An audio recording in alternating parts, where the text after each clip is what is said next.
Erich Gonzalez. Ang 32 years old na si Erich Gonzalez ay isa rin sa na-link kay Coco Martin. Ayon kay Coco, nang matapos ang pelikulang Noy, ay inamin niya na crush niya noon si Erich, na nakasama niya rin sa pelikulang iyon. Usap-usapan din na nililigawan ni Coco si Erich noon, ngunit hindi rin daw naging sila. Ayon kay Erich, noong mga panahon na iyon, alam daw ni Coco na gusto niya na mag-focus lang talaga sa trabaho, at ayaw niya pa pumasok sa isang relasyon.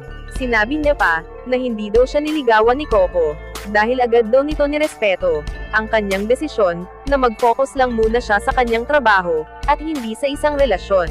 Ayon naman sa sagot ni Coco, nang siya ay tanungin sa isang interview, ang kanyang sagot ay hindi naman daw siya nabasted ni Erich, ngunit nung nararamdaman niya na daw na medyo tagilid, ay dito na daw siya umiwas.